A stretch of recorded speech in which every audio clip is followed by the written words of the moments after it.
So yeah, in this example, in terms of constructing it, so the hedger needs to lock in all of the kind of floating price elements. So we've got Mopag, which is Arab Gulf Naphtha, and we've got MOPS 92 gasoline on the buy side. We've got Mop J Naphtha on the buy side, and MOPS 92 gasoline on the sell side. And as Tom said, the components are all being bought on a January pricing period, and the gasoline is being sold on a February pricing period. So as Julian went through last week, actually the kind of timeline of the blend, this accounts for the time it's taken to accumulate the components, blend them, and actually make the finished product. So in this process, the price is very important. Blenders need to lock in like a positive margin if they're doing this trade. They want to be making sure they're making money and not exposed to unnecessary. Not quite, yeah.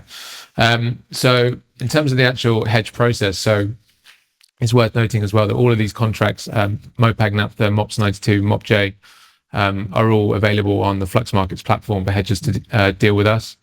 But yeah, because of the split months here, this hedge it's a very important exposure to understand. So because even with products like the alkalite, which is also pricing off the MOPS 92 gasoline benchmark, that's pricing in January versus the output, which is pricing in Feb. Yeah. So that even though they're the same underlying product, it's a time spread. The two different pricing periods, and there can be a lot of volatility between those different pricing periods. Yeah, exactly. So so in terms of the actual hedge itself, so on the slate you've got three different components that need to be hedged on the buy side. So you've got 40,000 barrels of Mopag Naphtha, which equates to 4.5 KT. We've got 15,000 barrels of Sing 92 MOGAS, which is traded as 15,000 barrels, and you've got 10 kb of Mop J Naphtha, which equates to 1.1 KT. So the hedger needs to effectively buy all of these swaps individually. They need exposure to all of these swaps individually, all pricing against January. And the sell side is 100,000 barrels of Sing 92 MOGAS, which equates to 100,000 barrels, and that's in February. So the hedge will look like three separate long positions of Jan, Mopag 92 and Mop J, and then one short position of 92 in February. So because of the split month exposure, the expiry is really important in that the differential price that they trade into will be one price, but the price it actually expires at could be wildly different because you're running exposures across 2 months. And the more kind of months you cross in exposure, the more kind of volatile your risk can be, because that Feb 92 could price completely independently away from where all the components priced on the buy side. So I guess like during the month of January, while they've got kind of both sides of the trade on, they've actually got a lot less risk on. So if there's a big move up or a big move down, they're going to be sort of fairly well insulated. But once those January positions roll off, they're just left with that naked short position as the hedge. Obviously, they've got the other side of it on the physical. Yeah. But the sort of paper element of their exposure is going to be kind of subject to much bigger P&L swings potentially. But say for anybody listening now and they want to get involved, they want to specialize and certainly learn more, they can't just jump in without having even a basic level of knowledge, can they? They've got to really do their own research and learn.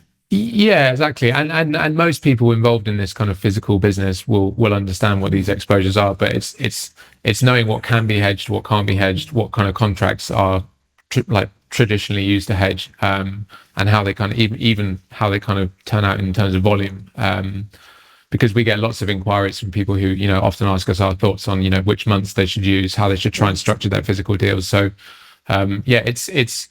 it's one thing to understand the kind of basics of it, but there's a lot of optimizing and tweaking that blenders do, and a lot of half of the risk management is kind of knowing like what your exposure is at any given time.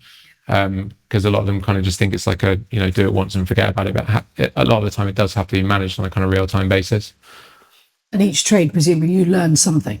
Yeah, exactly. Yeah, no, 100%. Yeah, it's like a sort of constant process, isn't it? Yeah. Where you're refining it and improving it as you're kind of repeating each cycle. But I think that's kind of what we're here for, and that's where we can add a lot of value to our clients, right? It's your level of expertise. Yeah. I think that's it for that one. So yeah, that would be the kind of like basic hedge process there. And yeah, like I say, it's a 2 month kind of expiry process. So yeah, there would be a lot of If it was unhedged physical, there would be a huge amount of P&L volatility there. Thanks, guys, for that. Well, shall we just look at another example now, say marine fuel? This next example is probably a little bit more vanilla, but is probably one of the one that we deal with most commonly. So let's say, for example, you're a ship owner, you've got a time charter for the first quarter of next year, and you're responsible for the fuel costs, and you're expecting to use about 1,000 tons per month. Rather than leave yourself exposed to price increases next year, you can lock in the price now by buying 1,000 tons per month of the Q1 contract. So I think in this example, we're looking at a very low sulfur fuel oil, and the ship owner is expecting the ship to be chartered in Southeast Asia. So we're choosing the 0.5% Singapore contract as the benchmark, as offering the most accurate reflection of where they'll actually be buying that fuel as the ship's out to charter.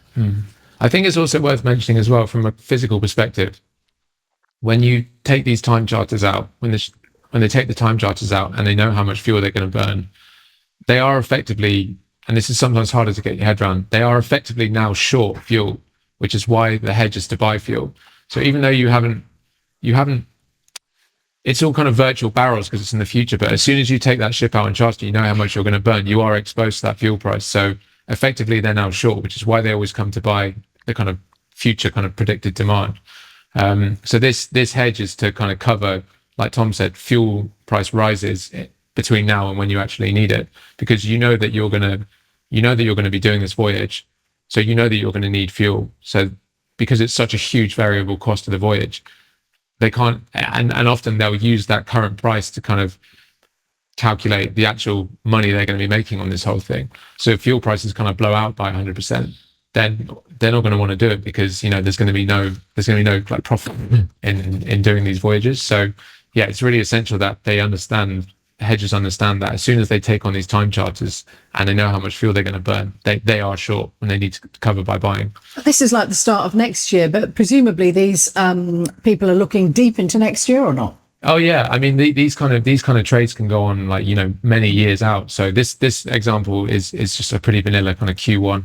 But yeah, I mean we sometimes get inquiries which are kind of split across 2 years, and that could just be a treasury department looking at a level that they think the average of all those 2 years is just a level that works with their budget. So they want to lock in like a small amount of fuel. It could be like a cruise ship company who are going to run, they know they're going to be running every month. Yeah. So they're going to look at the fuel cost and be like, we'll buy some there as a kind of hedge because we like that level. And often they look at like round numbers because it just looks nice, fits with their budget. So quite often what you see is these companies opportunistically hedging like long dated strips, just because it works with their budget. They know that it kind of ticket sales, everything works with that number. So there's no harm in kind of locking in that level. What about